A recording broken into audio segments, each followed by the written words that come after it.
Desa Banyumas mengabarkan kebaikan dan memberikan kebaikan untuk desa. Bersama di Desa Banyumas, kita akan sama-sama menelusuri, memberikan informasi dan memberikan liputan kegiatan yang berada di desa-desa, khususnya yang ada di desa Kabupaten Banyumas. Perlu kita ketahui bahwa sebuah desa adalah bagian terpenting bagaimana sebuah pembangunan negara kesatuan Indonesia. Untuk itu, TV Desa Banyumas akan memberikan liputan khusus tentang perkembangan pembangunan desa di Kabupaten Banyumas. Bersama Imanuddin melaporkan.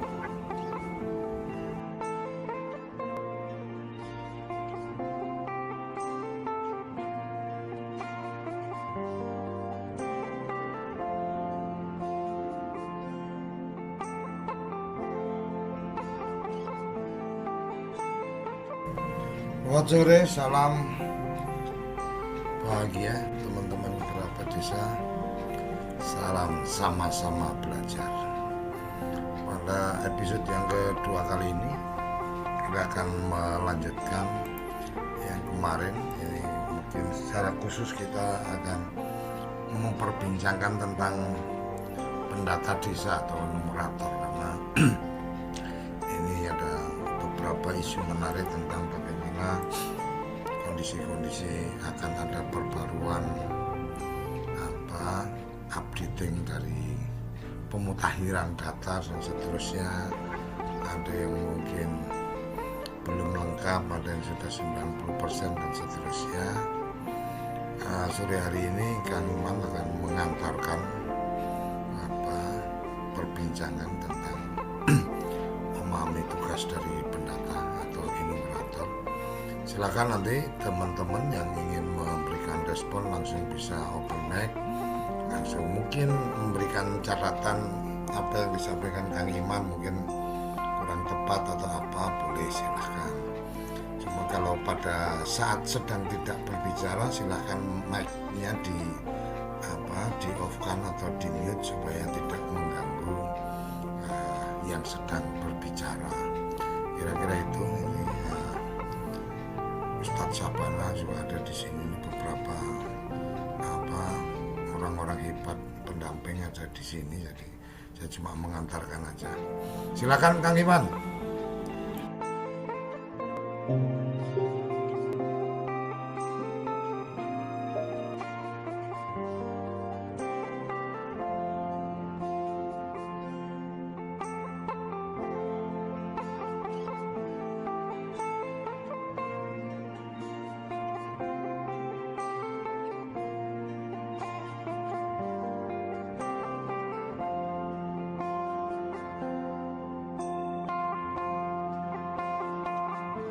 Terima kasih. Assalamualaikum warahmatullahi wabarakatuh.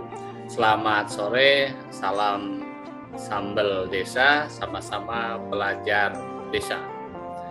Di kesempatan sore hari ini kita hanya satu, ingin meneruskan apa yang kemarin di season 1 udah pada di mesinnya SDGs desa. Nah, sekarang saya lanjutkan, dan sebelum lanjutkan saya ucapkan selamat datang leader SDGs Bang Sabana, para calon leader ada Bang Fahru dan lainnya ada Mbak Lisa, dan seluruh para pegiat desa, pegiat SDGs, para saudara-saudara yang warga Sarap SDGs, dan baik yang ada di YouTube ataupun di Submeeting. Mohon izin, saya screenkan. Yang jadi materi hari ini adalah memahami tugas enumerator. Di sini ada materi yang sedikit saya kasihkan, gitu ya, tanpa mengurangi rasa hormat saya pada para champion SDG. Ini adalah tugas enumerator.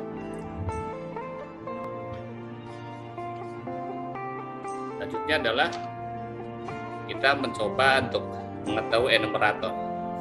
Enumerator itu kan biasanya kalau di kampung dia macam-macam lah. Ada yang formator, moderator. Pokoknya yang penting itu petugas pendata data. Sedikit saya berikan pengertian bahwa moderator adalah petugas lapangan yang membantu Pokja, relawan SDGs Desa dalam kegiatan pengumpulan data. Apa yang dilakukan oleh enumerator adalah mewawancarai kepada penduduk di area penugasannya untuk mengumpulkan informasi. Di sini wawancaranya itu sudah terstruktur apa yang harus ditanyakan, tetapi enumerator tidak boleh kaku dalam menggali informasi dari para partisipatorisnya itu, daripada warga. Karena kalau kita kaku, maka apa yang kita harapkan mendapatkan informasi tidak tercapai, sehingga masyarakat atau warganya akan tidak utuh dalam memberikan informasi terhadap jawaban pertanyaan yang disampaikan oleh enumerator. Di sini areanya udah jelas penugasannya untuk memberikan informasi. Bahwa enumerator sendiri itu setelah kemarin dijelaskan, maka ada beberapa hal yang harus dipenuhi oleh enumerator, dan ini admin desa harus memenuhinya. Apa yang harus dilakukan oleh enumerator? Maka yang perlu dilakukan dan diperhatikan adalah mendapatkan bintek. Kalau nggak mendapatkan bintek, tentunya akan menyulitkan tim atau Pokja itu sendiri. Pastikan alat kerjanya, alat kerja apa yang dibutuhkan enumerator, seperti halnya kuesioner manualnya, yaitu print hard copy-nya. Terus ATK, ada pulpen, pensil, penghapus, itu sudah tersedia gitu. Jangan sampai enumerator ditugaskan oleh Pokja tidak tersedia alat kerjanya. Yang kedua adalah sasaran penugasan terhadap kuesioner atau sudah jelas. Nah, di sini yang kedua dimaksudkan adalah misalnya Bu Nur Afrival gitu, ditugaskan oleh Pokja SDGs untuk mendata individu. Nah, itu harus jelas siapa yang individu yang mau didata. Begitu juga misalnya Bu Nur ditugaskan oleh Pokja SDGs itu untuk mendata kuesioner keluarga. Siapa aja yang harus didata. Yang ketiga, mengetahui definisi operasional atau isi dari isi kuesioner. Nah, kemarin sudah saya jelaskan, sebetulnya di dalam mesin-mesin kuesioner itu apa aja isinya. Itu kemarin sudah saya jelaskan, tapi tidak saja nanti saya buka kembali untuk mengingatkan kita bahwa enumerator harus tahu isi dari kuesioner sendiri sampai dengan karakteristiknya. Yang keempat adalah waktu untuk berkunjung ke warga yang tepat gitu. Kadang-kadang itu kan jika uang sahbana gitu ya, senangnya kalau dia santai itu habis asar di tepi pantai gitu sampai nyantai. Nah, nanti enumeratornya bisa datang. Nah, itu kan tepat berkumpul dengan keluarga.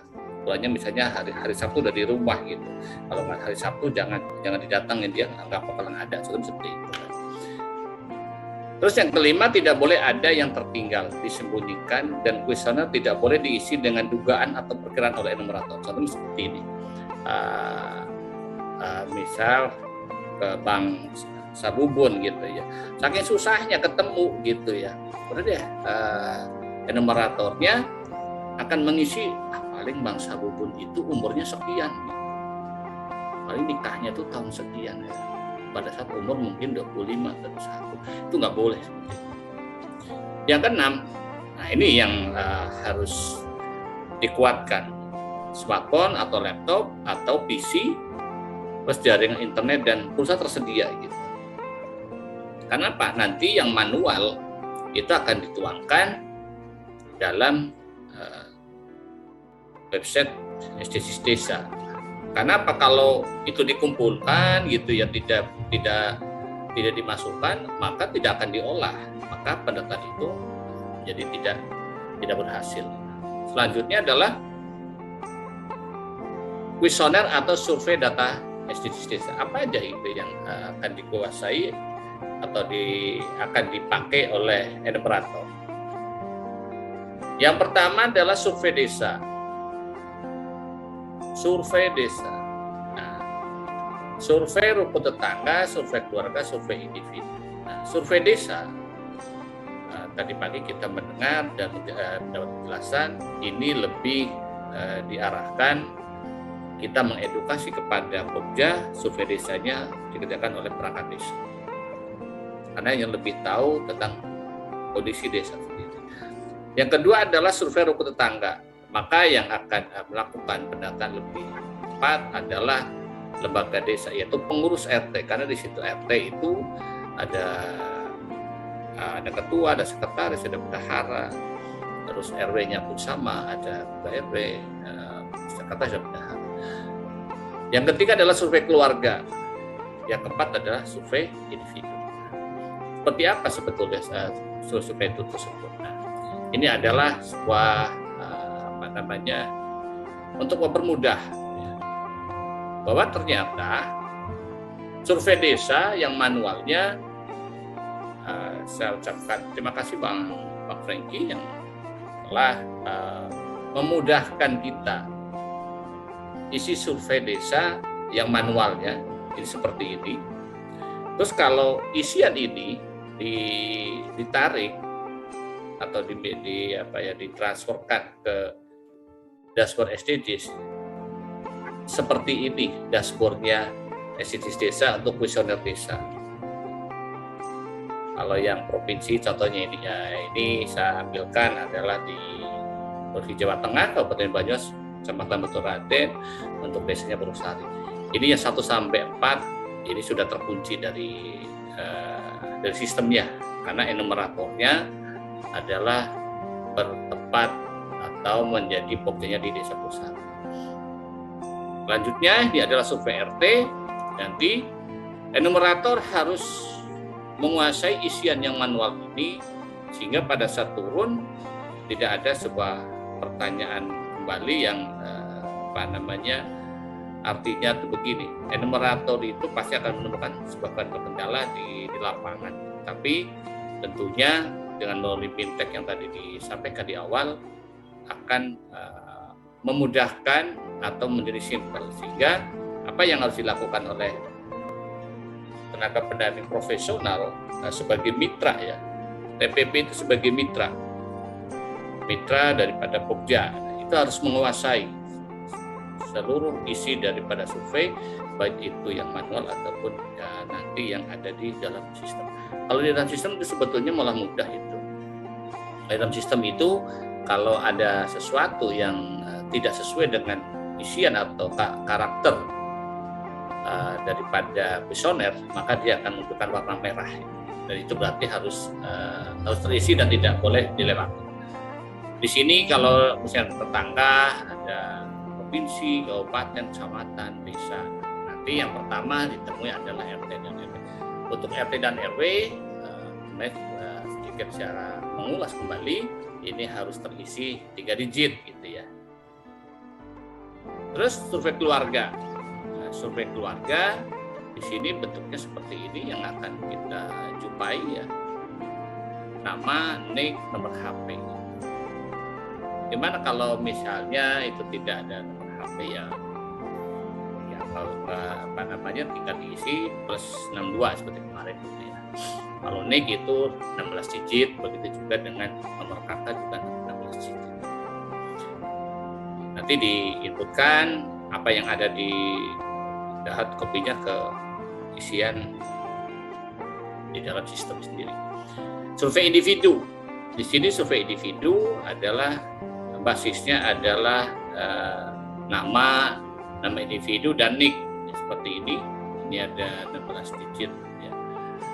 Nomor HP tertulis, kalau yang tidak ada. RT-nya pun jangan dimulai di dalam pengisian dari individu. Kalau RT RW, ya kalau 1 ya jangan 1 RW 2, tapi 001 RW 02. Karena apa? Nanti kalau kalau di data individu itu tidak rapi mengikuti isian yang ada di sistem, maka akan terbiasa, akan menyulitkan kita sendiri. Itu saja yang bisa sedikit saya sampaikan. Semoga apa yang menjadi tugas kita sebagai enumerator, apa yang tadi saya sampaikan sudah diberikan gambaran, dan nantinya apabila ada yang mau saling share dan care, saya persilakan, saya kembalikan ke Pak Dikotso. Terima kasih. Oke. Silakan, mungkin yang lain ingin memberikan responnya tadi tentang bagaimana pengisiannya, karena ini mungkin bagian ini sudah banyak yang mengetahui, tetapi mungkin bisa jadi di lapangan ada hal-hal yang berbeda, ada hal-hal yang unik dengan enumerator atau pendata ini. Silakan, mungkin ada yang ingin memberikan tanggapannya, responnya, sahabatnya mungkin ada yang lain, silakan. Kalau tidak ada, berarti 50 orang ini sudah sangat paham dan merasa tidak ada yang perlu dibagi informasi yang lain. Kalau sudah cukup ya kita cukupkan, nanti besok kita ketemu lagi dengan topik yang lain. Silakan. Ada? Sedikit Pak Dik, ya. Ini saya sampaikan kalau di kuesioner keluarga itu individu itu ternyata kalau kita tidak memiliki contoh medsos atau Facebook atau apa itu dikosongin, tidak perlu ada nol ataupun strip gitu. Nah, ini kan di situ nggak ada tanda bintang wajib isi, tidak ada Pak. Oke. Nah, mungkin yang perlu disampaikan yang ada tanda bintangnya atau wajib isinya itu apa aja yang mungkin ternyata di lapangan itu tidak ada. Umpama seperti kemarin kan nomor handphone kalau nggak punya handphone gimana? Oh ya, diisinya cukup dengan plus 62. Kalau kemudian mungkin seperti yang kemarin data tentang RT, umpamanya ketua, sekretaris, bendahara, kalau memang nggak ada ya cuma ada ketuanya, ya namanya dibikin sama semua, umpamanya seperti itu, karena memang ada wajib isi ya.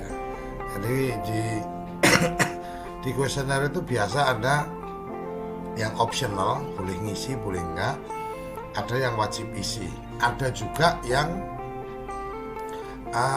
wajib isi dan dia akan melakukan filtering atau akan melakukan pengecekan, umpama seperti alamat email. Umpamanya alamat email itu ada yang secara sistem memang dibuat kalau tidak diisi alamat email, itu dia pasti akan minta terus.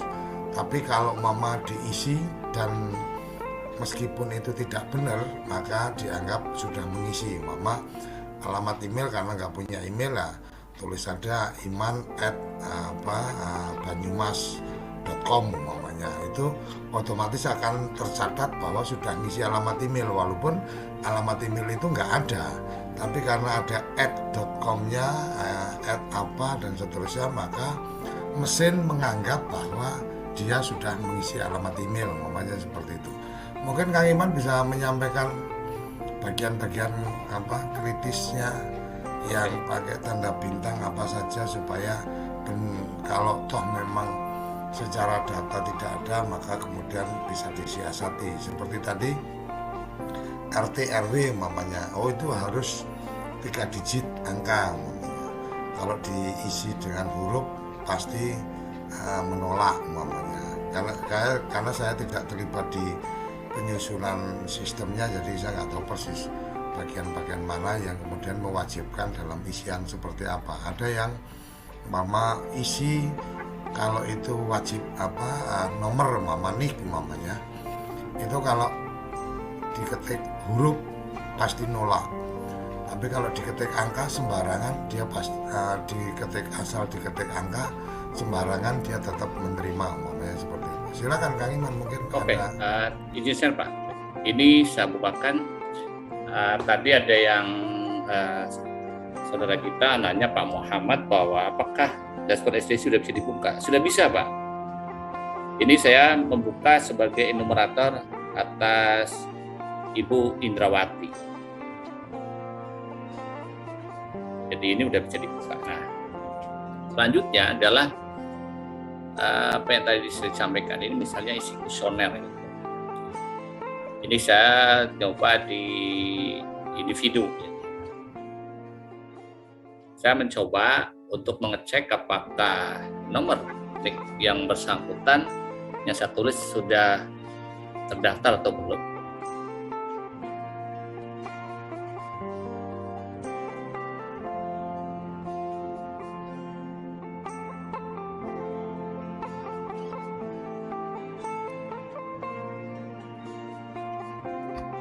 Kita cek. Ternyata beliaunya Bu Indrawati sudah. Nah, kalau seperti ini berarti sudah terekam, dan pengalaman apa yang saya alami adalah jangan ngeklik perbaharui kuesioner. Karena apa? Kalau nanti enumerator itu ngeklik perbaharui kuesioner, maka jawaban atas kuesioner yang ada di kuesioner individu itu akan kembali pada proses awal. Nah, bagaimana misalnya Bu Indrawati itu hanya akan diperbaiki umurnya saja. Maka untuk memasuki ini, enumeratornya masuk di data kuesioner. Jadi sekali lagi, saya sampaikan apa yang saya alami dan dalam pendampingan, bahwa NIK atas nama Indrawati sudah ada pada pendataan SDGs desa sebelumnya. Maka ini tidak perlu diklik perbarui kuesioner. Karena kalau perbarui kuesioner, maka misalnya di kuesioner individunya ada 100 pertanyaan, maka akan mengawali dari nomor 1 sampai 100. Padahal sesuai dengan regulasi ada pendataan dan pemutakhiran yang dikenal sekarang adalah konsolidasi data. Oke, ini tidak akan saya buka gitu ya. Nah, coba saya melihat dengan isi kuesioner dengan data yang lain. Gitu. Misalnya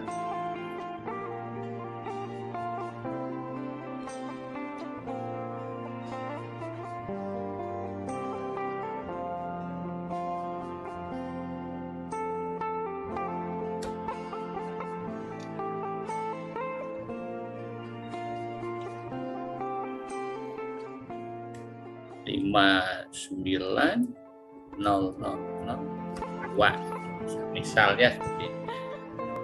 Coba saya cek. NIK belum ada pendataan SDGs desa sebelumnya, sila kuesioner. Ini untuk menjawab apa yang tadi disampaikan oleh Pak Koco, ada titik-titik kritisnya di mana saat di sini.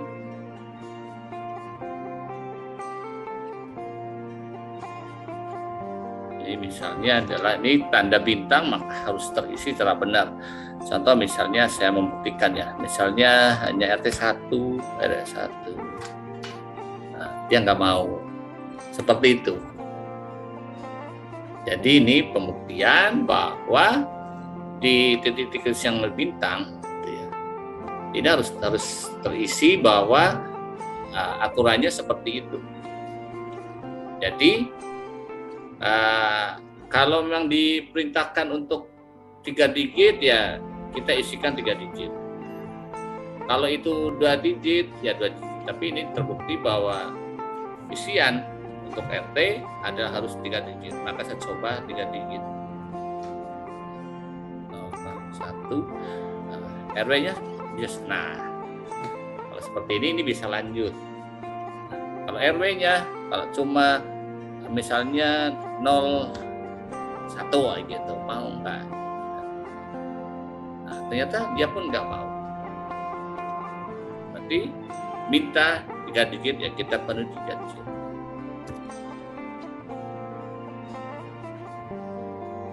Kita next. Nah, di sini coba saya akan mengisi email itu ya. Emailnya punya enggak? Oh, enggak gitu. Alamat Facebooknya enggak. Tentunya enggak punya. Ini yang tadi disampaikan oleh Pak Koco, adakah titik yang menjadi kewajiban di sini enggak ada tanda bintangnya. Berarti punya ya diisi, kalau punya pun nggak mengisi, itu adalah pilihan si pemberi informasi.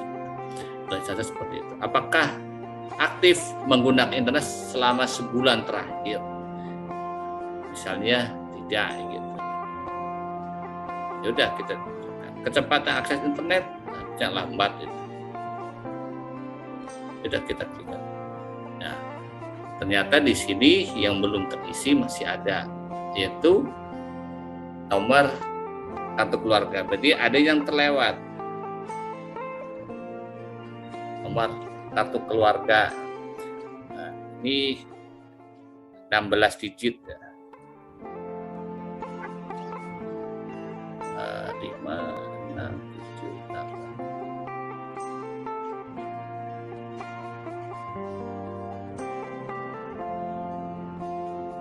Ya. Gimana kalau misalnya kurang? Ya, dicoba aja. Mari kita bisa nggak? Ternyata nggak mau. Sistem meminta 16 digit. Kita penuh ya. Terus yang NIK, berapa digit sebetulnya dia minta? 1, 2, 3, 0.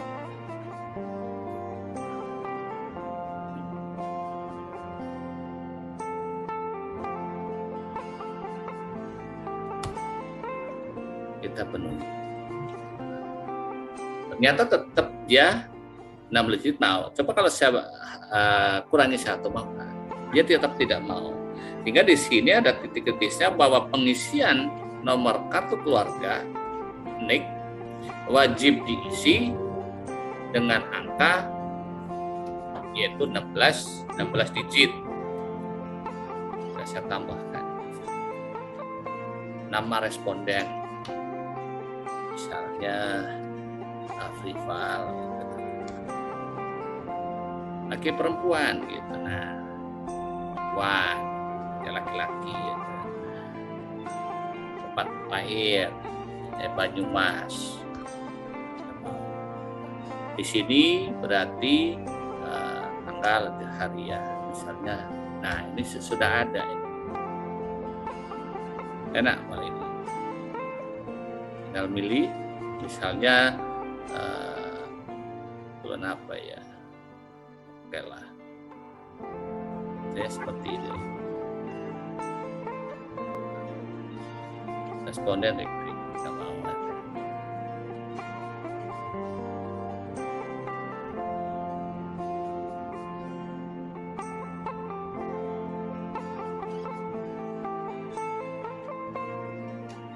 Kalau dengan manual ya.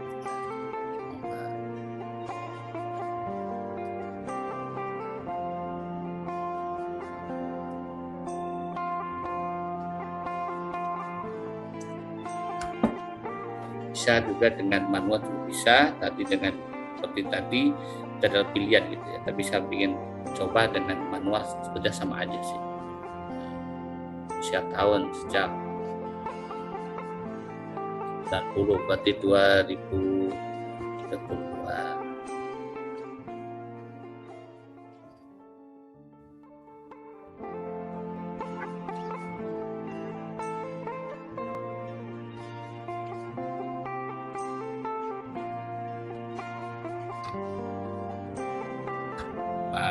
Oh enggak.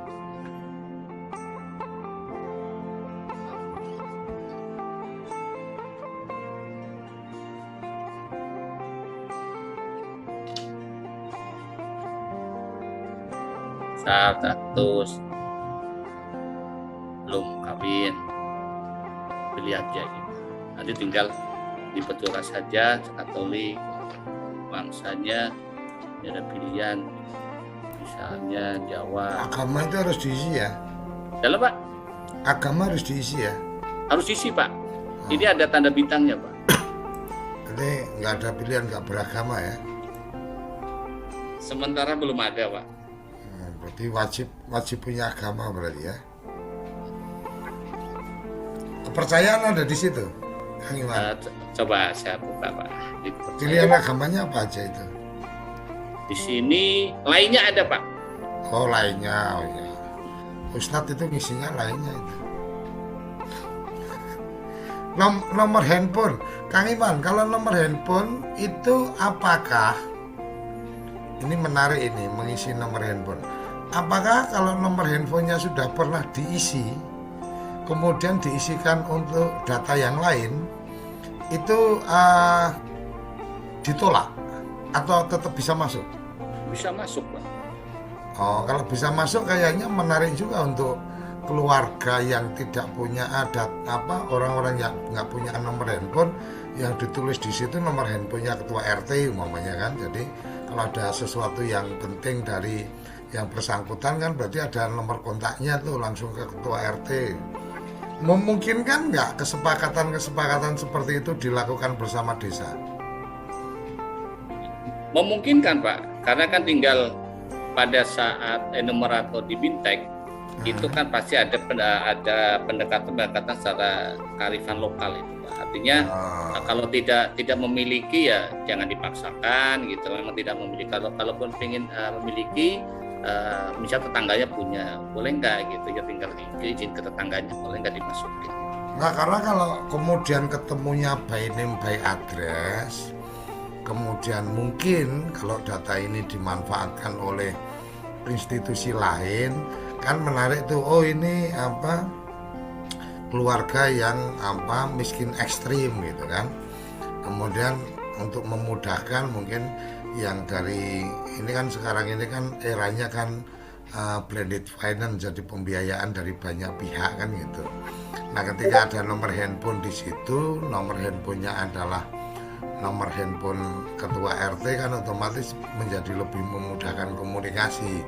Cuma memang ini perlu juga kita lihat secara kebijakan, mungkin Ustadz lebih paham atau yang lain bisa juga memberikan masukan. Kalau tahu-tahu ada nomor handphonenya kemudian dianggap, oh ini dianggap orang mampu karena punya nomor handphone, adakah penilaian-penilaian seperti itu yang kemudian masuk dalam wilayah, oh ini tidak bisa masuk ekstrim karena nomor handphonenya aja dia berarti punya handphone, punya handphone, nah tidak bisa masuk kategori dan seterusnya. Ada nggak yang kayak gitu? Ada sih silakan Pak, Tat, ini Ustadz silakan tuh Rizal bisa langsung bisa langsung menyampaikan Tat.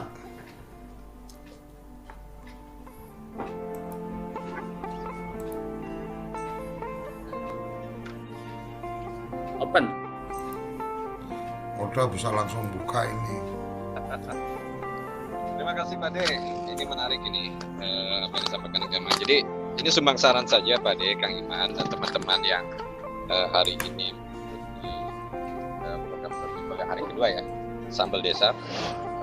Salah satu keunggulan data SDGs desa selain mencatatkan by name by address ya, terkait dengan identitas warga adalah basis informasi yang secara detail dimiliki oleh warga. Nah tadi ada yang menarik misalnya terkait dengan mobilisasi jumlah penduduk Pak De. Harus diakui gitu ya, kesadaran masyarakat kita itu dalam melaporkan pindah datang, pindah keluar itu kan juga rendah ya, sangat dinamis lah. Nah bagaimana dengan mereka yang tidak punya KK dan punya NIK, itu memang kesepakatan para peneliti bisa menggunakan angka 9 sebanyak 16 digit. Itu apabila dengan catatan pada kondisi di desa itu atau di dusun itu tidak terlalu banyak keluarga yang tidak memiliki KK ataupun NIK.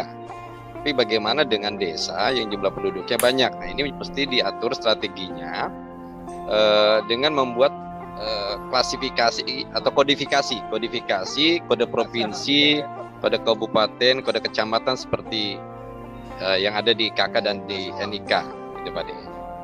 Supaya dia tidak teridentifikasi ganda. Ini kan semua data tersimpan di server, Kang Iman.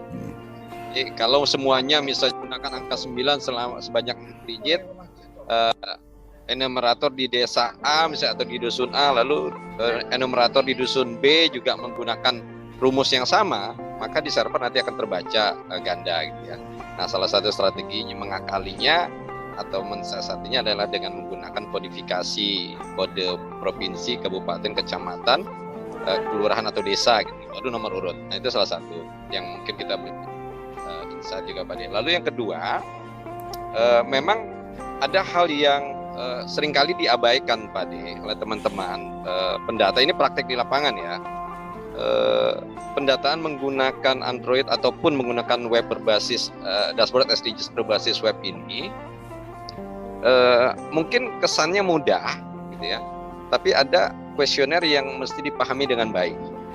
Misalnya kita belajar teknik pendataan kualitatif itu ada metodenya, informasi ini bisa dilihat secara kasat mata Pak De, gitu ya. Tidak perlu ditanyakan, tidak perlu dilakukan observasi. Nah, ini melalui melalui dokumen kependudukan yang ada saja itu bisa. Tapi ada juga informasi yang bisa didapat itu dengan observasi, sehingga teman-teman enumerator ini yang harus melihat, mengamati terkait dengan kondisi pada survei keluarga ataupun pada survei individu. Lalu yang terakhir itu yang misalnya tidak terlihat dan tidak ada di dokumen kependudukan. Nah, ini mesti ditanyakan. Misalnya terkait dengan penghasilan. Karena ada bias pemahaman antara penghasilan dengan pendapatan. Nah, ini yang mesti juga menjadi clear di tengah teman-teman. Apa yang dimaksud dengan revenue, apa yang dimaksud dengan income. Karena ini berbeda. Nah, yang ingin dikejar oleh data SDGs desa ini adalah penghasilan. Sehingga pada akhirnya nanti desa memiliki data apa yang disebut dengan domestik bruto ya. Jadi desa juga memiliki data, tidak hanya nasional yang memiliki data domestik bruto. Nah, frase ataupun istilah-istilah yang ada di kuesioner itu yang disampaikan oleh Kang Iman tadi, Pak De, ini mesti dipahami dengan baik, gitu ya. Oleh karena itu pada saat BIMTEK, teman-teman TPP baik di PLD maupun di PD mesti menjadi yang akan menjadi tutornya atau menjadi mentornya teman-teman enumerator juga setidak-tidaknya membuka-buka ini Pak De, membaca-baca juga glosarium terkait dengan pendataan-pendataan, sehingga apa yang dimaksudkan dengan misalnya status kepemilikan rumah misalnya itu juga terkadang bias gitu ya. Mana yang rumah milik pribadi, mana milik kontrakan, mana yang hunian, mana yang sewa gitu ya. Nah, definisi-definisi ini juga mesti disampaikan, dipahami dengan baik sehingga teman-teman enumerator nanti tidak kesulitan. Kira-kira gitu sumbang sarannya Pak De, Kang Iman. Terima kasih Bang Sam. Nah, di sini yang menariknya begini Bang Sam. Ini kan adanya keterbatasan yang ada pada diri enumerator gitu ya, ada pada diri TPP. Tapi terima kasih tadi sumbang sarannya untuk kita membuka apa yang ada di dalam pengertian-pengertian yang tadi dibahas oleh Bang Sam. Sehingga tadi di awal saya sampaikan bahwa enumerator harus mengetahui operasionalnya, itu isi kuesioner, terutama itu yang manual. Setelah itu baru oleh mitranya gitu ya, oleh tenaga pendamping itu dibawa melihat isi di dalam dashboard SDGs. Begitu Bang Sam. Oke, menarik tadi kalau kita bicara NIK ya. Jadi saya ingat betul waktu itu kan memang yang seperti Bang Sam tadi bilang diisi 9 sampai 16 kali. Itu memang konsekuensinya mesin akan membaca ada data ganda. Nah sebenarnya kalau kita memahami NIC sebagai identitas, itu kan 6 digit pertama itu adalah domisili sampai di tingkat kecamatan. Jadi kode 2 itu kode provinsi, 2 berikutnya kode kabupaten, 2 berikutnya kode kecamatan. Kemudian 6 berikutnya itu adalah tanggal lahir, tahun bulan lahir, dan tahun lahir. Kemudian juga identitas laki atau perempuan. Nah ini mungkin bisa. Artinya kalau kecamatannya udah ketahuan sampai di angka kecamatan, maka kecil kemungkinan akan ada data ganda karena tanggal lahirnya itu mungkin kemungkinannya kecil akan sama. Jadi di kecamatan itu ada 2 anak berjenis kelamin sama, lahirnya di tanggal yang sama, itu kan kecil kemungkinannya. Tapi masih mungkin terjadi. Kalau kita bicara boleh dicek di NIC. Kalau seperti saya umpamanya lahir tanggal 6 Januari 70, maka di situ akan 060170. Tapi kalau yang lahir tanggal 6 Januari 70 itu adalah perempuan, maka nomornya bukan 06 tapi 46. Jadi ditambah 40, tanggalnya itu tambah 40. Itu perempuan. Jadi kalau dia tanggal 31 Januari, maka tulisannya pasti 71 0170. Ini 6 digit yang berikutnya. Nah 6 tambah 6 12 masih ada 4 digit. Itu yang biasanya 0001 0002. Itu setahu saya sistem yang mengatur mesin yang mengatur itu. Nah mungkin untuk kemudian lebih mempertegas yang 4 digit terakhir ini, karena sudah ketahuan di 6 digit pertama itu adalah nomor sampai di kecamatan, mungkin yang 4 digit terakhir ini nomor desa. Kan desa kan ada kodenya tuh, ya tinggal 4 digit terakhir itu nomor desa. Jadi akan kelihatan tidak wajar kok belakangnya nomornya tidak 0001 atau 0002. Oh ini berarti memang belum punya NIC, kemudian diinisiasi. Nah memang ada baiknya yang seperti ini itu menjadi kesepakatan bersama, yang seperti Bang Sam tadi sampaikan. Mestinya ini menjadi kesepakatan bersama kondisional, umpama seperti yang tadi disampaikan, kemarin disampaikan, kalau nggak punya nomor handphone karena itu wajib isi ya ditulis plus 62, artinya dia orang Indonesia kan gitu. Kalau 61 kan berarti di luar Indonesia kan gitu. Nah bisa aja dibuat kesepakatan pemahaman seperti itu. Yang menjadi penting memang yang sering saya sampaikan itu adalah manual book.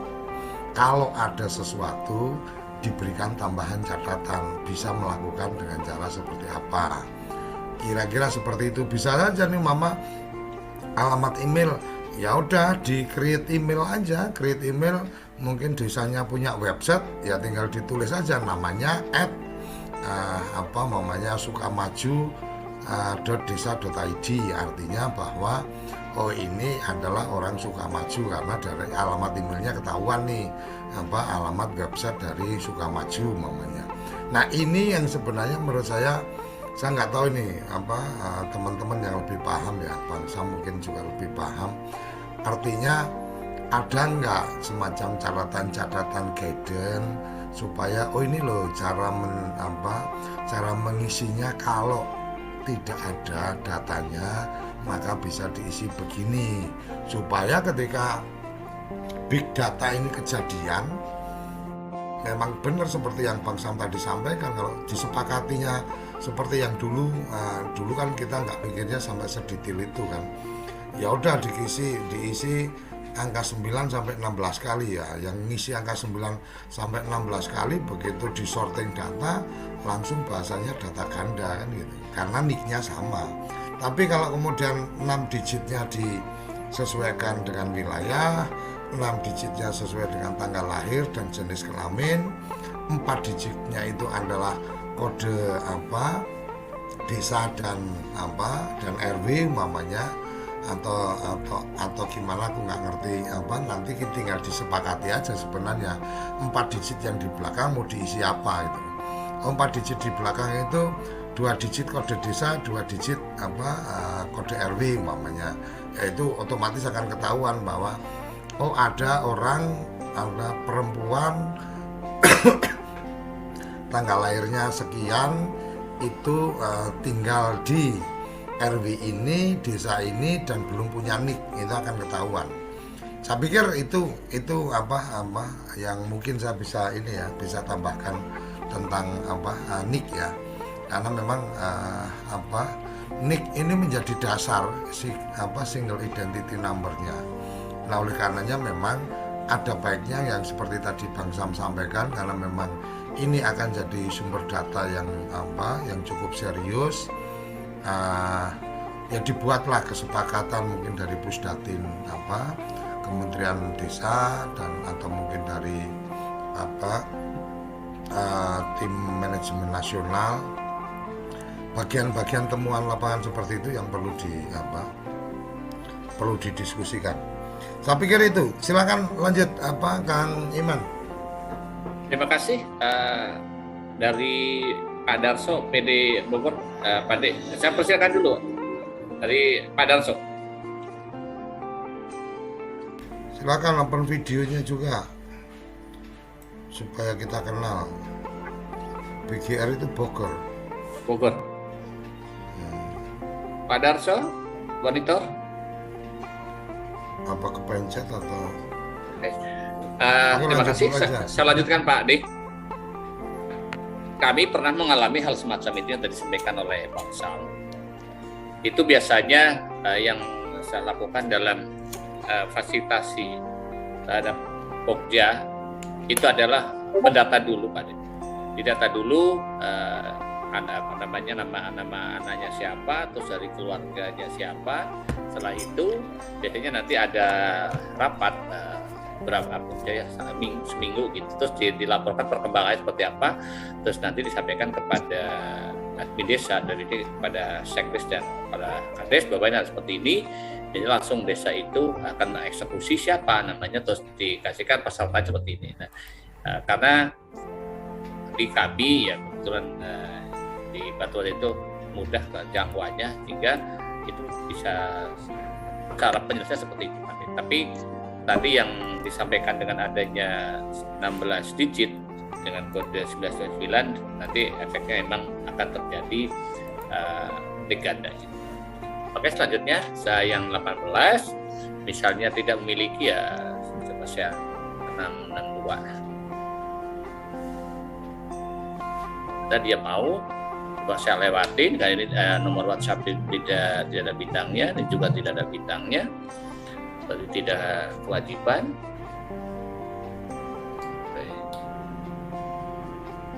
Ada yang tertinggal tidak, coba saya cek ke next. Nah, seperti ini. Oke, silakan Mbak Dilga. Ya. Baik, Assalamualaikum warahmatullahi wabarakatuh. Waalaikumsalam warahmatullahi wabarakatuh. Selamat sore kawan-kawan TPP semuanya, atau sahabat desa. Di sini tadi Kang Iman menyampaikan tentang nomor WA dan nomor HP. Itu bisa tidak diisi gitu. Tapi saya coba atau tes nggak bisa dilanjutkan, Kang Iman. Itu yang menu edit, bukan yang isi kuesioner baru, yang menu edit.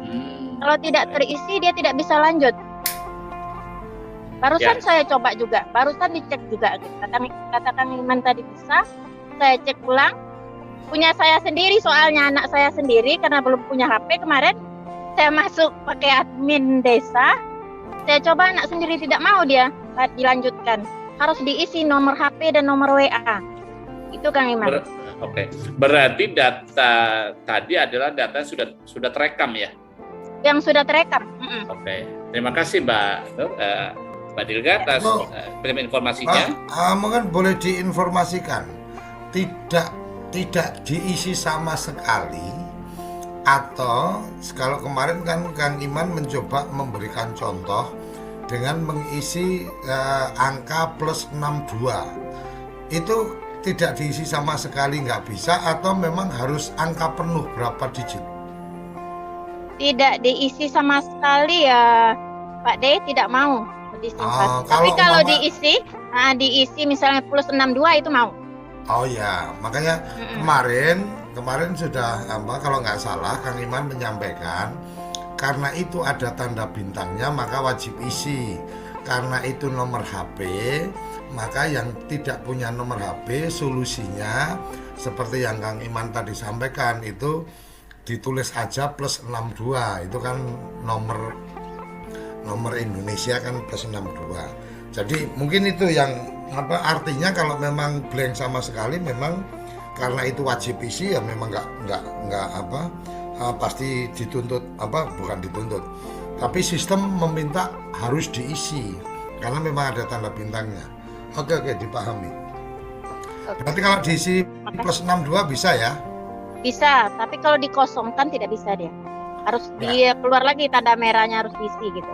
Ya, berarti untuk yang tidak punya, kalau kemarin Kang Iman memberikan saran adalah diisi plus 62. Jadi kalau plus 62 otomatis bisa berjalan, lebih pada menginformasikan bahwa ini tidak punya nomor handphone karena isinya cuma 62. Artinya kalau dihubungi kan juga nggak bisa 62-nya. Kira-kira itu ya? Ya betul Pak D. Ternyata nama saya sendiri PLD belum terinput Pak D. Saya cek barusan. Artinya memang belum pernah diwawancara sehingga belum terinput atau gimana? Sudah Pak D, numeratornya rupanya PLD-nya belum diinput. Aduh kasihan deh. Kayaknya nginput sendiri nih. Siap Pak D. Oke, terima kasih. Terima kasih. Waalaikumsalam. Terima kasih Penilga atas silakan lanjut. Oke. Ini adalah di kondisi pekerjaan ini Pak D. Di sini yang nanti akan berimbas itu pada capaian SDG 1 sampai 18.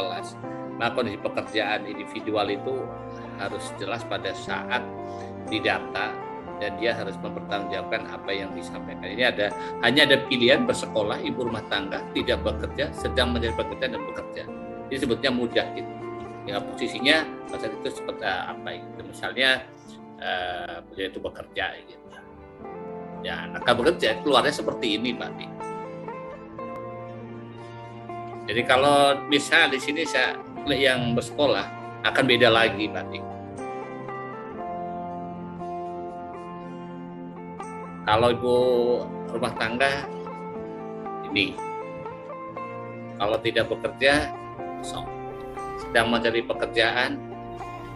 Kalau bekerja, sedang mencari pekerjaan itu berarti asumsinya dia tidak bekerja ya. Nah, ini yang abu-abu. Jadi kalau bilang itu kategori miskin, tapi bukan miskin ekstrim seperti halnya seperti itu, Pak.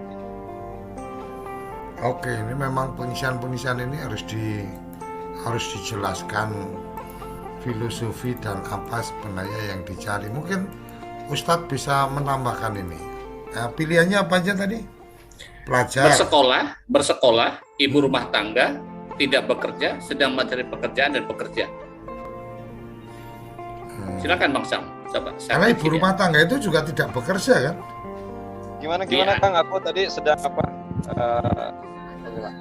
Ya. Jadi opsi jawaban ini sebenarnya dari 5 ini Pak D, ketika diisikan bekerja maka dia akan membuka ke slide berikutnya ya untuk mengetahui sumber penghasilan. Begitu juga dengan pilihan jawaban ibu rumah tangga, karena hari ini ibu rumah tangga juga memiliki penghasilan sehingga dia bisa kalau diklik ibu rumah tangga keluar seperti ini tidak keluar. Tidak keluar Pak. Apanya yang nggak keluar ini? Ini saya coba bentar ya Bang ya. Ini kalau saya klik bersekolah nggak keluar. Terus Kalau ibu bersekolah rumah nggak? tangga Nggak ada opsinya. Nah, tidak ada Nah, opsinya. kalau- Terus tidak bekerja seperti ini. Kalau Tapi kalau bersekolah bekerja- kan memang dia belum punya penghasilan. Ya, tadi disampaikan oleh Bang Ya. Sam kalau ibu rumah tangga ada kelanjutannya gitu. Ternyata diklik di bagian ibu rumah tangga tidak mau. Yang ada itu diklik bekerja. Ini satu Oh, saja ini lagi, artinya Mas. ini sudah coba dijelaskan ini sama Lisa. Ibu rumah tangga itu pilihan dari ibu rumah tangga saja dan tidak bekerja. Artinya kalau dia ibu rumah tangga dan bekerja, dia tidak dianggap ibu rumah tangga dong, dianggap sebagai pekerja. Baik, begini silakan. kan kawan, Bisa. kalau berkenaan pengisian ibu rumah tangga yang tidak ada pekerjaan, artinya dia memang di rumah saja, pilih ibu rumah tangga. Tapi kalau ibu rumah tangga termasuk dia juga bekerja, pilih bekerja. Sehingga muncul pertanyaan selanjutnya, penghasilan, segala macam akan muncul. Tapi kalau dipilih ibu rumah tangga tok saja, dia tidak akan muncul penghasilan dari ibu tadi, padahal dia ada pekerjaan gitu loh maksudnya. Artinya perempuan tidak bekerja Iya. yang bersuami itu ketika pilihannya adalah dia bekerja, maka tidak dikategorikan sebagai ibu rumah tangga ya. Iya, kalau dia punya suami, tapi dia dipilih bekerja, nanti itu akan muncul pertanyaan berapa penghasilan. Padahal dia kan dari suaminya aja menerima pendapatannya kayak gitu. Jadi pilih ibu rumah tangga saja supaya tidak ada muncul pertanyaan selanjutnya, Pak De. Tapi kalau memang dia bekerja kan lain lagi ceritanya. Artinya Iya. memang dia perempuan bekerja ya. Iya, langsung bekerja karena Sehingga menambahkan penghasilan keluarga kan. benar. Nanti muncul lagi pertanyaan selanjutnya. Tapi kalau udah pilih bersekolah dengan ibu rumah tangga atau tidak bekerja, itu tidak akan ada pertanyaan penghasilan lagi, Pak De. Sedikit Bu Lisa, saya bisa sesimpel begini. Berarti kalau seorang wanita itu ibu gitu ya, itu menyatakan bahwa dia tidak memiliki penghasilan dari dirinya untuk menghasilkan uang, berarti kategori ibu rumah tangga. Tapi kalau bisa menghasilkan uang, kembali seperti itu berarti dia bekerja gitu. Iya, Iya. benar. Oke.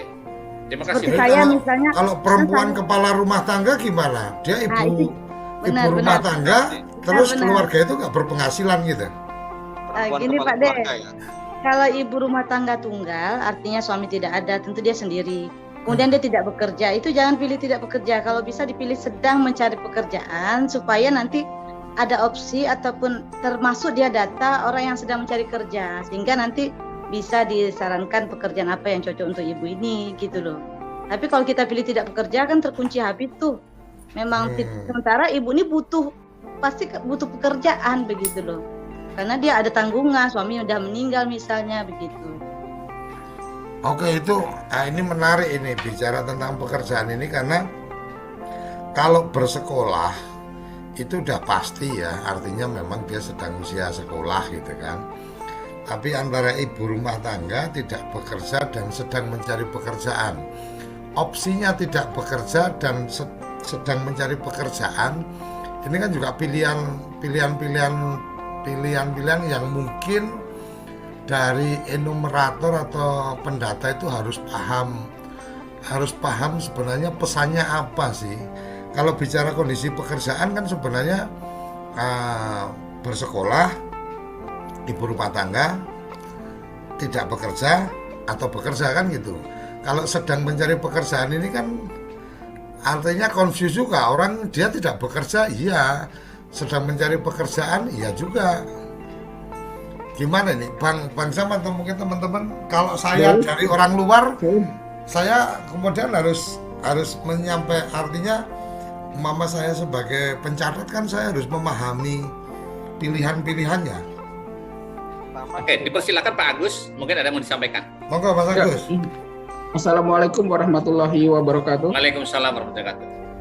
Kita kembali ke konsep gitu ya. Jadi kalau bekerja itu ada dua konsep. Pertama konsep labor force konsep, dan yang kedua konsep gainfully konsep. Yang dipakai di kuesioner ini adalah konsep gainfully konsep. Konsepnya itu begini. Seseorang disebut bekerja apabila dalam 1 jam dia berusaha untuk mendapatkan penghasilan atau keuntungan, atau membantu untuk mendapatkan keuntungan atau penghasilan selama 1 jam berturut-turut selama seminggu terakhir. Ya, jadi konsepnya seperti itu. Ya, 1 jam berturut-turut dalam seminggu terakhir. Jadi berarti seminggu 7 jam kerja. Ya pokoknya satu jam saja dalam setiap hari dia sudah dianggap bekerja selama seminggu. Oke. Ini yang membedakan dengan konsep labor force concept. Kalau labor force concept itu 4 bulan dalam 6 bulan, dan konsep ini yang dipakai oleh negara maju. Kita pakai yang konsep dipakai negara berkembang. 1 jam berturut-turut, sehingga seseorang yang berusaha untuk mendapatkan penghasilan, ibu rumah tangga ya. Jadi ini kemarin kami melakukan evaluasi hari Senin lalu, melakukan evaluasi. Kebetulan ini desa dampingan saya yang baru. Ketika kita melihat data miskin ekstrim, ini berhubungan di sini karena banyak pekerja rumah tangga, ibu rumah tangga itu dianggap ibu rumah tangga, padahal dia bekerja. Kalau memakai konsep gainfully konsep ini, dia bekerja sebenarnya. Dia membantu berusaha mendapatkan penghasilan atau keuntungan gitu ya. Dalam seminggu terakhir itu, dia bekerja. Karena kesalahan konsep ini berakibat perhitungan pendapatan yang dia terima, penghasilan yang dia terima itu tidak tercatat. Ya. Maksudnya di sisi suaminya saja yang tercatat. Makanya yang kita perlu pahami sebenarnya kan opsi-opsi itu dasarnya apa kan gitu Mas Agus. Ya. Jadi karena kalau di kampung umpamanya nih ibu rumah tangga seperti yang tadi disampaikan, kalau dia cuma sekedar artinya anggapannya tidak berpenghasilan rutin, ya udah tulis ibu rumah tangga aja.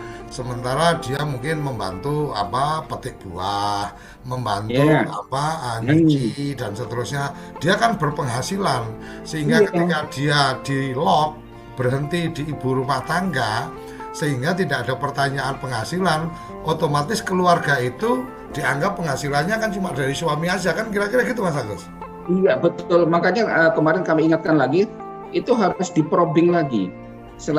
Dalam waktu-waktu dia seminggu tuh, katakan dia membantu suaminya ke sawah, itu dianggap bekerja. Kemudian dia mengantar anaknya ke TK sambil menganyam, membuat anyaman tikar itu dia bekerja. Artinya ketika ibu rumah tangga, kalau tadi kan disampaikan Mbak Lisa ya kalau nggak salah ya, tadi ketika ibu rumah tangga maka sebenarnya harus ditrace lagi apakah ibu ada penghasilan umpamanya. Kalau kayak saya yang saya tahu umpamanya di sekitaran Magelang itu kan ada pekerjaan menjahit payung yang dikirim ke rumah-rumah. Jadi sambil si ibu itu mungkin pas waktu longgar dia jahit payung itu, dan kemudian ketika Jumat tertentu diambil, dia dapat duit dari situ. Harusnya dia tidak masuk di kategori ibu rumah tangga karena dia bekerja kan gitu ya Mas ya. Betul. Makanya saya bilang kembalikan ke konsep. Jadi seseorang yang berusaha untuk mendapatkan penghasilan atau keuntungan atau penghasilan 1 jam berturut-turut dalam seminggu terakhir, dia itu termasuk bekerja. Nah, kesalahan konsep ini kemarin yang saya temukan di hari Senin kami evaluasi lalu. Ternyata konsep ini yang membuat warga miskin ekstrimnya banyak. Ternyata kesalahannya itu. Ya betul, karena memang di satu forum saya juga sempat berdiskusi itu, ibu rumah tangga itu harusnya masuk dalam kategori pekerjaan karena sebenarnya ada nilai juga yang dia kerjakan dengan di rumah itu. Jangan dianggap sebagai pengangguran, karena kan dari pagi sampai sore melayani anak suaminya dan seterusnya, kemudian dianggap tidak bekerja kan menurut saya agak kurang pas juga. Tapi balik lagi Mas Agus, oke, itu sepakat. Berarti mestinya ada guidance ya Mas Agus ya. Ada guidance bahwa kalau toh diklik ibu rumah tangga, setidaknya secara sistem juga ada ketika diklik ibu rumah tangga, kemudian ada catatan juga, ada nggak penghasilan dia sampingan. Artinya sebagai ibu rumah tangga juga punya penghasilan kan gitu, supaya angkanya ketahuan. Karena kalau di aplikasi ini Kang Iman coba bantu kalau diklik ibu rumah tangga kan nggak keluar. Iya. Cuma Nggak yang keluar perlu angka, dipahami- tapi kalau bekerja kan keluar pilihan. Pekerjaannya apa, ya kan? Coba Ya. diklik pekerjaannya apa, terus lanjut lagi ketika pilihan ada Ya. ada angka yang mungkin dia ini kan, dia hasilkan toh. Ini pilihan Apa kalau nih? ngekliknya bekerja. Oh, Ada ini petani pilihan kalau ngeklik bekerja berarti bekerja. kelompok kerjanya apa? Iya. Penghasilannya dari mana, Kang? Nah, ini kan penghasilan utamanya, berarti dari 1 sampai 16. Nanti akan memilih petani pemilik lahan, petani penyewa, buruh tani, nelayan pemilik, dan Terus di bawahnya nelayan. akan ngisi penghasilan. Nah, di sini misalnya gitu, ini gitu ya. Di sini pertanyaannya berikutnya adalah jaminan sosial tenaga kerja, peserta atau bukan peserta.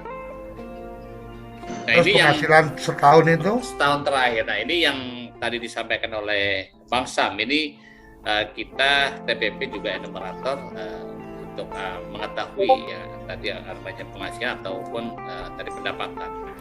Mungkin Bang Sam bisa menjelaskan kembali. Ya, sebelum ke situ Kang Iman, tadi menarik pada apa yang disampaikan.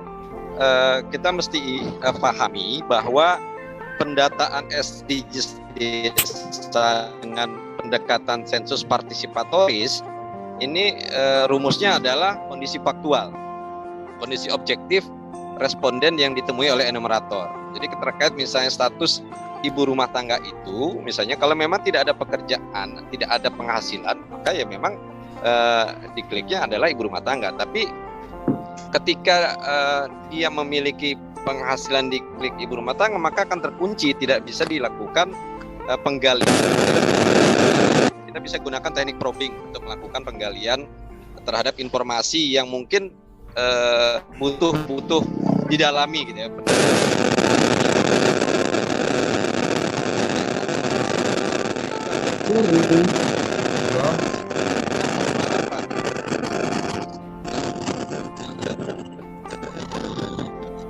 ini Bang Sam lagi di jalan. Halo? Lanjut, Halo. Bang. Jadi memang Oke, silakan Pak Agus. memang tes. sedikit Oh, silakan. Jadi memang sedikit berbeda ketika ibu rumah tangga yang bekerja, ya, maksudnya dia mengerjakan pekerjaan rumah tangga gitu ya, dia dianggap tidak bekerja. Berbeda dengan pembantu rumah tangga, dia mengerjakan pekerjaan yang sama, tapi dia dianggap bekerja. Ini kita supaya memisahkan konsep ini, karena nanti kalau salah nanti kan dia juga sama bekerja seperti pembantu.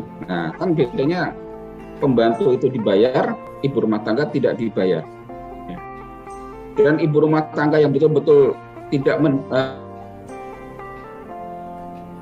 seminggu terakhir untuk mendapatkan penghasilan, itu dia dianggap tidak bekerja. Ya. Membantu suaminya ke sawah, gitu ya, dia itu dianggap bekerja. Cuma mengantarkan makanan, mengantarkan makan siang. Yang penting dia 1 jam berturut selama seminggu terakhir itu dia bekerja. Pembantu rumah tangga membantu suami di sawah, Ya. tapi tidak kemudian mendapatkan karena dia membantu itu dia sebagai pemilik sawah itu kan Ya. otomatis dia tidak dia tidak mendapatkan hasil juga kan gitu Mas. Ini kayaknya ini menjadi menarik juga ketika framingnya adalah bekerja, kemudian ada angka atau enggak yang dihasilkan, kan kira-kira seperti itu Mas Agus. membantu untuk mendapatkan penghasilan, membantu untuk mendapatkan keuntungan, itu dianggap bekerja. Membantu di Artinya rumah artinya dia tidak boleh dikategorikan sebagai ibu rumah tangga. tidak boleh. Dia bekerja. Kalau Makanya umpama ada saya konsep berdagang, istri yang saya dipakai. ikut membantu, maka istri saya tidak boleh dianggap sebagai ibu rumah tangga, tetapi bekerja sebagai pedagang walaupun membantu Iya. suami. Gitu Mas. Unpaid family worker, pekerja keluarga yang tidak dibayar. Konsep seperti itu.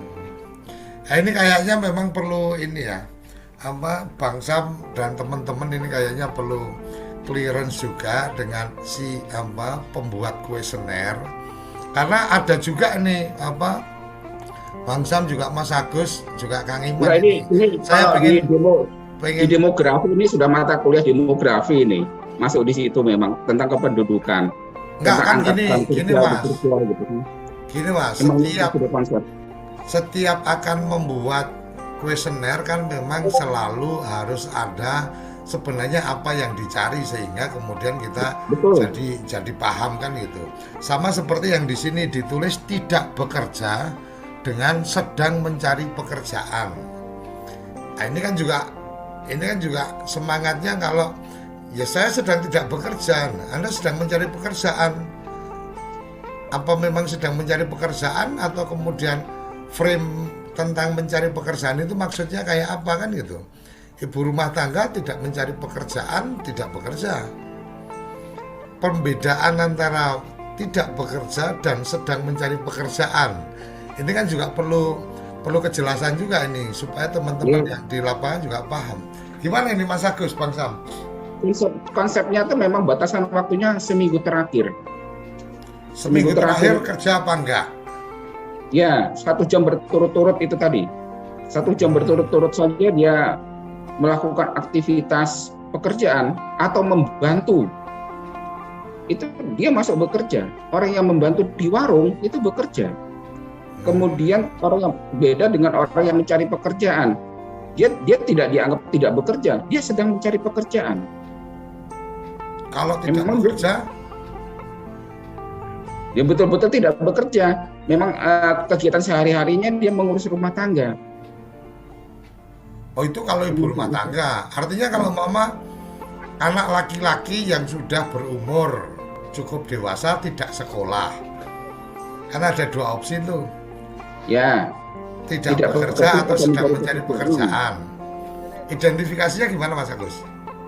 Bang Sam. Ya aktivitas dia selama seminggu terakhir itu apa? Apakah berusaha untuk mendapatkan pekerjaan atau tidak? Kalau seminggu terakhir dia tidak membuat surat lamaran berarti dia tidak bekerja. Tidak mencari pekerjaan. Tidak mencari pekerjaan ya. Oke. Ini kayaknya perlu penjelasan perlu penjelasan bagian perbaikian ini. Bang Sam jangan senyum-senyum aja. Jangan sampai nanti ini kalau salah paham artinya salah pemahaman ya. Kalau salah pemahaman maka kemudian akan menjadi data yang salah. Data yang salah itu berakibat kepada penilaian yang salah. Penilaian yang salah itu berakibat kepada kesalahan membuat kebijakan. Betul. Kesalahan membuat kebijakan itu berakibat kepada kesia-siaan membuat program. Kan kira-kira kayak gitu Mas Agus?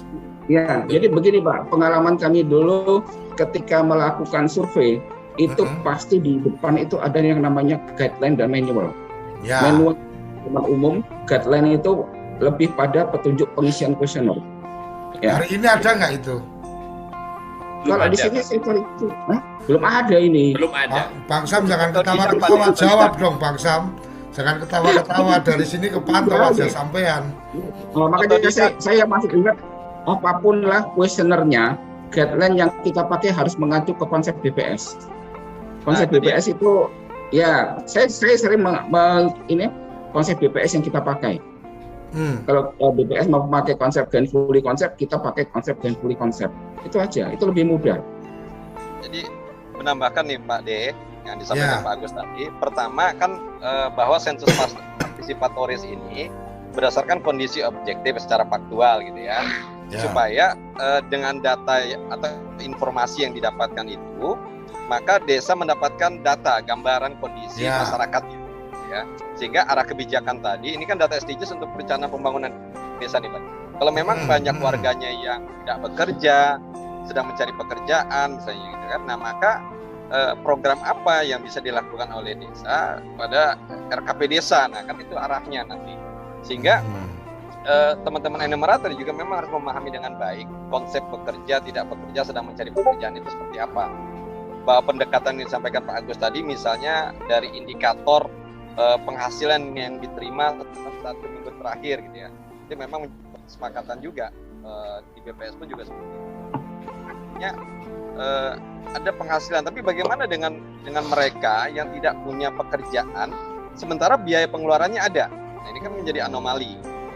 Artinya memang harus dikejar melalui teknik probing, adakah sumber penghasilan yang lain kalau dia tidak bekerja? Ya kan? Karena Kan di bagian terakhir itu ada transfer, Pak. Ya, artinya ada sumber penghasilan lain misalnya dari kiriman keluarga atau bagus, sehingga biaya pengeluarannya menjadi rasional gitu ya. Menjadi logis. Gitu kan? Nah, artinya ini yang mesti dipahami bersama, Pak De. Ini memang yang menjadi tantangan berikutnya yang beberapa waktu lalu saya sempat sampaikan. Manual booknya itu harus disertakan ketika membuat sesuatu. Ini kayaknya sih karena gini, saya juga baru lihat ini aja, karena sebelumnya saya memang nggak pernah lihat. Kalau Kang Iman nggak buka kayak gini kan saya juga nggak tahu ternyata opsinya kayak gini. Karena menurut saya sebenarnya ya yang pilihan paling gampang adalah bersekolah, ibu rumah tangga tidak bekerja atau bekerja. Artinya kalau ibu rumah tangga atau bersekolah maka dia tetap dianggap tidak bekerja karena memang tidak ada angka yang dihasilkan. Tapi kalau konsep yang tadi Mas Agus sampaikan, membantu itu juga termasuk bekerja dan seterusnya. Anak sekolah selesai pulang sekolah dia membantu jualan di warung umpamanya, itu ya sebenarnya masuk dalam wilayah dia bekerja juga, kecuali memang ini kan ini memang kalau saya sih lebih pada konsep ininya ya.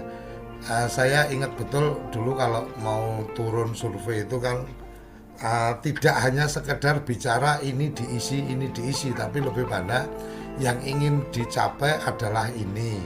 Oleh karenanya ada bagian-bagian yang penting harus diperhatikan adalah bagian ini.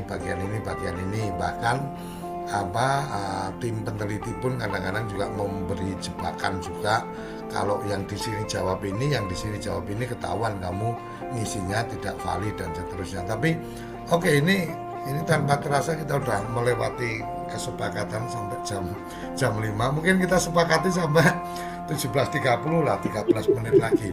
Ini menarik ini Mas Agus sama Bang Sam sama Kang Iman. Jadi isian tadi mungkin Kang Iman atau teman-teman yang lain bisa, saya nggak ngerti kalau memang belum ada, mungkin bisa diinisiasi bahwa masing-masing isian yang ada tanda bintang itu solusinya apa ketika kemudian tidak ada datanya. Mama nih wajib ngisi email, padahal orang desa nggak punya email. Wajib ngisi nomor handphone atau nomor WA, padahal mereka nggak punya. Solusinya kayak apa? Kemudian ketika NIK atau kakak, ketika dia belum terregistrasi di Dukcapil, solusinya kayak apa? Nah mungkin semacam petunjuk praktis lah ya. Mungkin teman-teman bisa menginisiasi supaya kemudian itu bisa jadi jadi pegangan bareng-bareng, nanti didiskusikan dan seterusnya ya. Karena memang apapun kan pendamping itu kan sudah seperti yang saya tulis di sini ya, pendamping desa itu hebat gitu kan. Artinya saling berbagi, saling berkolaborasi ya, akhirnya inspirasi akan keluar. Kira-kira itu sih tambahan dari saya. Tinggal 10 menit, silahkan Kang Iman, Bang Syahbana sama Mas Agus bisa memberikan catatan akhir lah. Ini kalau diterusin tahu-tahu nunggu buka karena maghrib aja, buka puasa. Silakan Kang Iman. Terima kasih Pak Ade. Mungkin memang ini menjadi harus diberikan solusi bersama-sama. Setiap item itu punya karakter tersendiri dan punya jawaban apa yang dimaksud oleh isi kuesioner itu sendiri gitu. Dan ini menjadi tadi sudah mulai ketemu satu persatu, dan tentunya ini bisa kami sampaikan ke beliau, ke Pak Ivan khususnya gitu ya, agar setiap item-item di kuesioner desa sampai dengan individu itu memiliki artian tersendiri, terus implikasinya kemana, karena ini kan untuk membaca capaian SDGs 1 sampai 18. Sebetulnya kalau item individu, kalau nomor sekian itu nanti berimplikasi ke sana gitu, ke capaian. Itu yang kami ingin membedahnya sampai ke sana, tapi dengan adanya Sahabat Desa, saya yakin di sini kita saling berbagi gitu ya, belajar hingga menemukan apa yang dimaksud dalam capaian SDGs desa 1 sampai 18. Begitu Pak Dik. Oke, Bang Sam silahkan. Ya, Ini senior, paling senior di sarapan ya, di sarapan, saya bilang di sarapan. Kalau di struktur mungkin Anda tidak masuk di senior karena bukan tim dari manajemen nasional, saya paham. Tapi untuk di komunitas kita ini termasuk yang senior. Silakan Bang Sam, nanti habis ini Mas Agus. Baik, dari perjalanan diskusi kita tadi Pak De, ada yang menarik memang bahwa kalau kita perhatikan atau kita simak apa yang disampaikan Pak Kaban ya, memang pendataan SDGs desa ini atau Kementerian Desa tidak melahirkan semacam buku panduan atau manual book gitu ya, dan supaya mungkin tidak terjebak artinya kreativitas, sepakatan itu dikembalikan kepada desa. Cuma tentu saja bagi teman-teman enumerator ataupun bagi pendamping yang menjadi mitra perlu pemahaman. Nah, salah satu manual book yang mungkin bisa dibaca itu adalah yang diterbitkan oleh BPS ketika BPS melakukan sensus penduduk. Itu ada, sehingga dengan membaca itu bisa mereka-reka pendekatannya seperti apa. Itu yang pertama. Yang kedua, kita juga mesti pahami bahwa pendataan SDGs ini kaitannya nanti dengan arah kebijakan pembangunan desa. Data yang dihasilkan itu menjadi sangat penting. Oleh karena itu, sensus partisipatoris sekali lagi menekankan aspek faktual pada saat pendataan. Nah, kalau memang teman-teman enumerator kesulitan mendapatkan informasi, maka seperti yang disampaikan Pak Agus tadi, gunakan teknik probing. Nah, sayangnya kita ini kan tidak diajarkan ini Pak De. Teman-teman TPP ini kan otodidak ya Pak Agus ya, bagi yang terlibat di pencacah lapangan atau di pengawas lapangan ketika pendataan BPS sih oke gitu kan. Nah, bagi yang tidak tentu menjadi pembelajaran bersama lah gitu kan, bahwa teknik-teknik wawancara itu ada banyak, sehingga teman-teman enumerator juga kaya dengan pengetahuan baik pengalaman maupun wawasannya, sehingga informasi yang penting misalnya terkait dengan penghasilan tadi Kang Iman itu bisa didapatkan supaya tidak terjadi anomali data gitu ya. Karena pengeluaran rutin gitu ya, setiap hari orang makan, setiap hari orang minum, setiap hari orang berbiaya. Nah, ketika tidak ada penghasilan itu menjadi anomali data. Nah, artinya mesti dicari rumusan yang memang sesuai dengan kondisi faktual di lapangan Pak. Itu kira-kira Pak De, mungkin bisa ditambahkan Pak Agus ya. Ini memang menjadi menarik karena mantap itu kan bisa juga makan tabungan. Jadi duit yang diterima berapa, bulan ini harus keluar berapa, akhirnya nombok juga, tabungan lama-lama habis kan gitu. Oke Mas Agus, monggo Mas Agus ditambahkan. Ini menurut saya menjadi bagian dari sama-sama belajar yang menarik ya, artinya saya belum pernah jadi tenaga sensus, jadi saya cuma pernah jadi tenaga survei untuk peneliti. Itu biasanya sebelum berangkat itu bisa 3 hari itu pembekalan dari para penelitinya. Oh ini begini. Jadi beberapa jebakan memang tidak disampaikan, tapi begitu pas kita pulang nyerahkan data dia langsung kamu pasti ngisinya sambil ngerokok di bawah pohon gitu kan, karena pertanyaan nomor sekian sama nomor sekian bisa beda, nggak mungkin itu terjadi kalau kamu tanya beneran, umpamanya seperti itu. Nah, kalau di sensus atau di BPS memang saya nggak terlalu menguasai, dan saya memang agak termasuk mahasiswa yang nggak suka dengan angka-angka statistik. Monggo Mas Agus. Baik, memang untuk konsep bekerja ini ya, kalau bekerja kan dibagi dua, angkatan kerja dan bukan angkatan kerja. Ya. Anak sekolah itu dia masuk dalam bukan angkatan kerja, ibu hamil itu dia tua renta itu bukan angkatan kerja. Nah, memang tadi kalau ditanyakan anak sekolah yang kemudian dia pulang sekolah bekerja, ini akan ditanya aktivitas utamanya apa? Dia sekolah. Setelah itu dia akan bekerja. Makanya ketika di kuesioner individu itu dia sekolah, nanti akan ditanyakan ada pertanyaan, apakah ada penghasilan? Masih ada. Tapi kalau di ibu rumah tangga langsung keluar. Dari kesimpulan kita diskusi hari ini adalah memang kita membutuhkan pandu maksud dan tujuan kenapa pertanyaan ini diajukan. Ya. Ya. Syukur-syukur nanti kita punya waktu.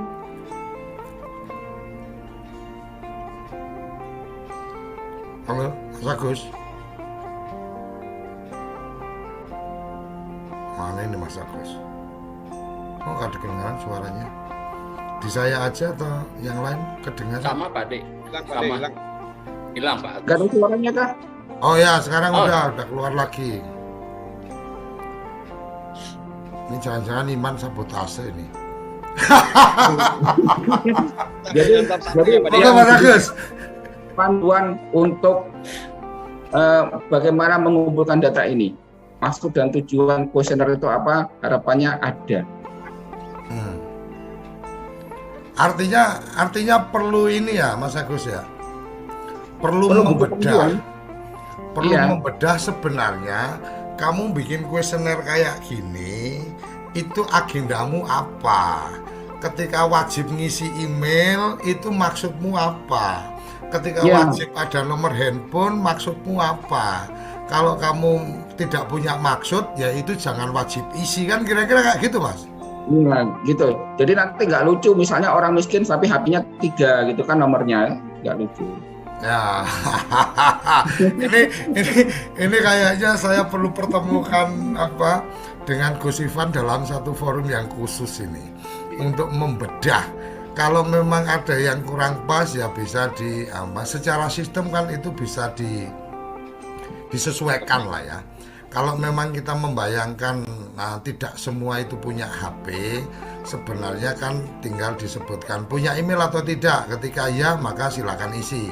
Ketika tidak maka kemudian tidak ngisi. Nah, Artinya itu akan kedetek bahwa ada sekian warga yang tidak punya nomor handphone.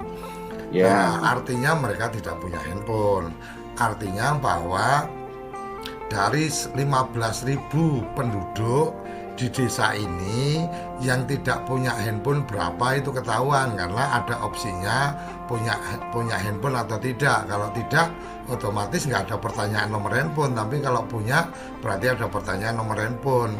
Punya handphone tapi nomornya nggak aktif kan akan ketahuan karena dia nulis nomor pas dihubungi ternyata nggak terkirim datanya, kan kira-kira gitu ya Mas Agus ya? Ya betul. Ini kayaknya perlu perlu Sambel Pak perlu De. dikritisi ini, perlu dikasih sambel ini Gus Ivan, kasih yang pedes-pedes supaya kemudian menjadi lebih nikmat. Kayak Bang Sabana ini sambil menikmati sambel ini nikmat juga. Oke ya. Oke gitu ya, Mas Agus ya. Ya.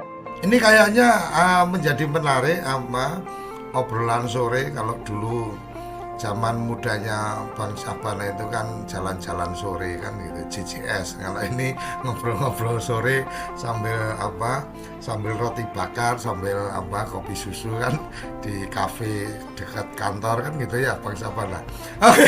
Oke, gitu. Terima kasih teman-teman. Saya pikir ini tinggal 2 menit, jadi sudah memberikan closingnya. Sekali lagi, sore-sore kita nggak pakai absen, sore-sore kita santai, tidak ada. Kalau ada materi nanti dari pematik obrolan itu akan membagikan materinya melalui chatting Zoom. Jadi kalau yang nggak ngikut Zoom ya berharap ada kebaikan teman-teman yang ikut Zoom yang membagi materi kan gitu. Nah kalau berharap dibagi di klub sarapan SDGs pasti saya nggak bagi karena memang acara yang ini itu lebih pada acara yang memang pengen belajar bareng atau pengen saling asuh saling asuh, saling asah. asih, saling asuh, Pak De. Kalau saling asih nanti Ustaz Sabana ini yang paling banyak mengasihi dan pilih-pilih kan gitu, bahaya. karena kasihnya itu selalu dipilih-pilih. Utamanya kalau Bang Sam ya ke aura kasih kan gitu. Oke, itu yang mungkin kita bisa sampaikan, bincang-bincang kita di Sambal Desa, sama-sama belajar desa.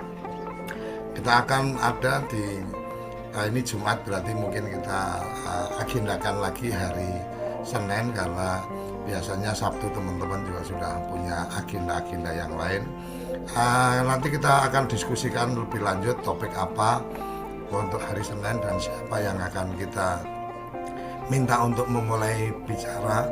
Mungkin bisa saja apakah masih ada tambahan dari Kang Iman, atau mungkin Ustadz Sabana, atau mungkin Mas Agus.